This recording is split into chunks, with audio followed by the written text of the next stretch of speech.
Hi, my name is Ashraf Ismail, Game Director of Assassin's Creed 4 Black Flag, and I'm excited to show you more of our open world locations and activities. This is by far the biggest and most diverse game world we've ever built. Over 50 major locations and more than 75 uncharted islands. In this demo, we will be jumping around to different parts of the Caribbean world and showing off some of this diversity. Here we are on Andreas Island, a coconut island with a pirate village.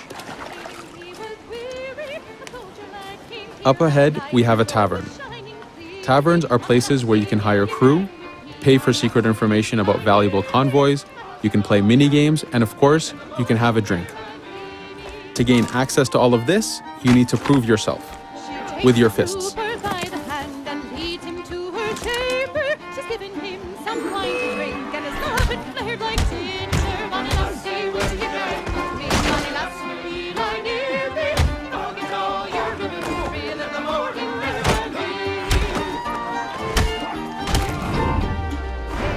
Now that the fight is over, you have access to the tavern and its services. This being a tavern, there's always plenty of rum to be drank, but drinking too much will have some fun surprises for you.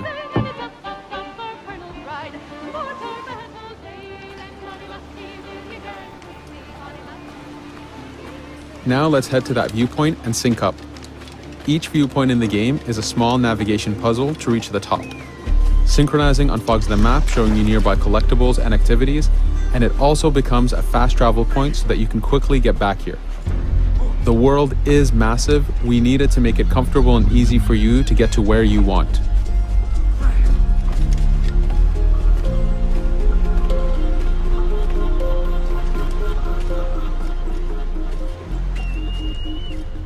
These viewpoints are also an opportunity for us to show off how beautiful and expansive this world really is.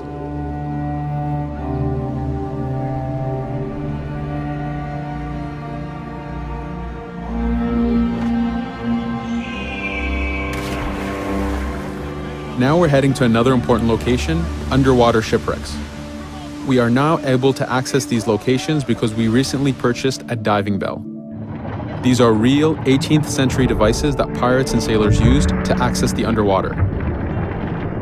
Underwater is how the golden age of piracy started.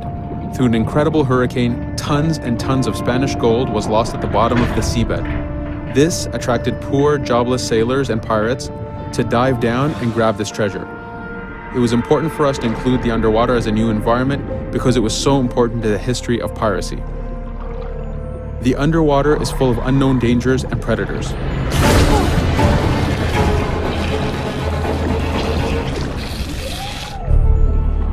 You do have to pay attention and act quick, but the risk is worth the prize as you need a lot of money to get all the upgrades for your ship, the Jackdaw.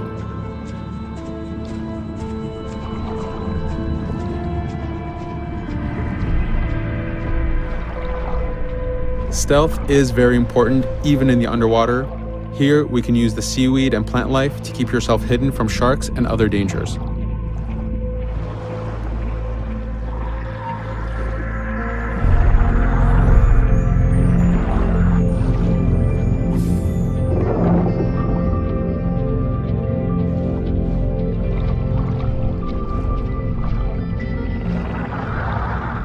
This is an air barrel.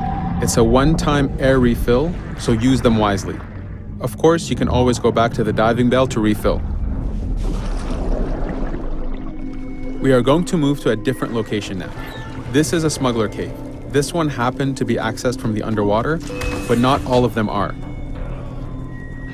Here, we ran in without looking around, and this got us in a little bit of trouble. But it was only 2 guys and we took one by surprise, so not too bad. Caves are heavy stealth locations.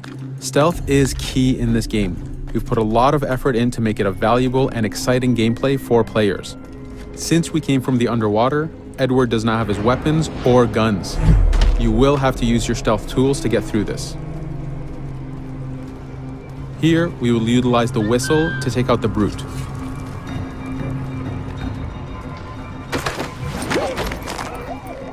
Anytime an enemy is taken out, they will drop their weapon for you to use.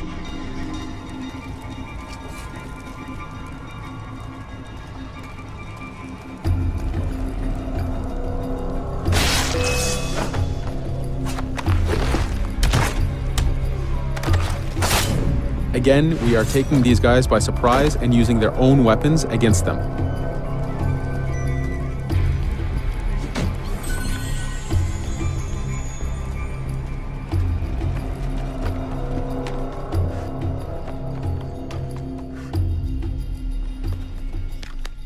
Using just your fists keeps things quiet. This allows you to take advantage over the second guard.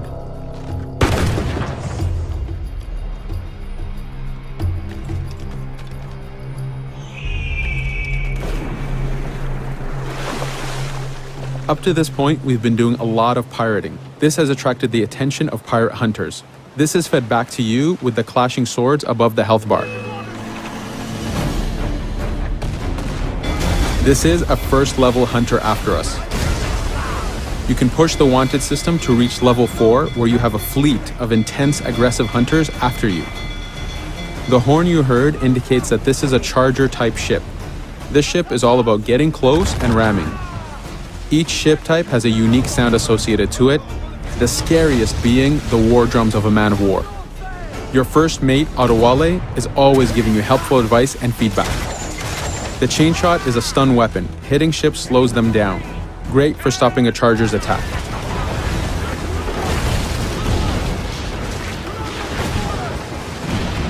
As the masts come down, we can start a boarding. We need to take out 10 crew members to win the boarding. Of course, we can do it any way we want. In this case, since this is a smaller ship, the swivel gun is very efficient.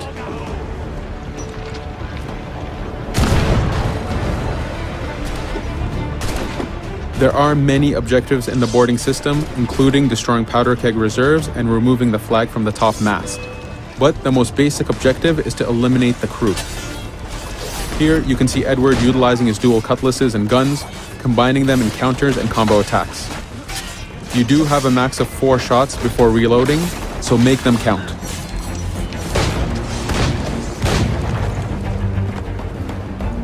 Plundering a hunter allows you to send a very powerful ship to your fleet.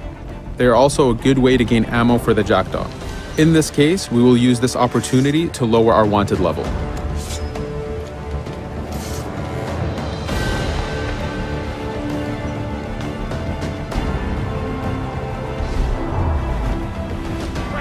A very important new activity in Black Flag is harpooning. Historically, pirates harpooned as a source of income. Ready to whaleboat, lads.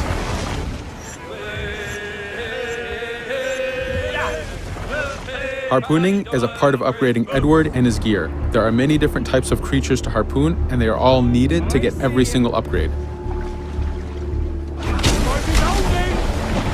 Steady now, lads.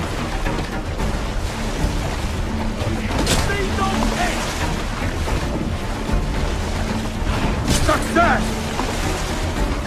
He's burning the sea ray!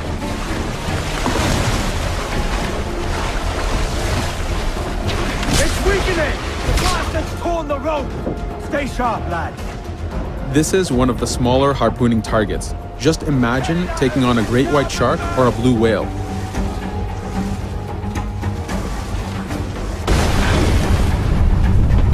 This one's dangerous! The harpooning activity itself has upgrades, and you will need them to take on the bigger targets. You can upgrade the health of the rowboat, the number of harpoons you carry, and the damage of the harpoons themselves.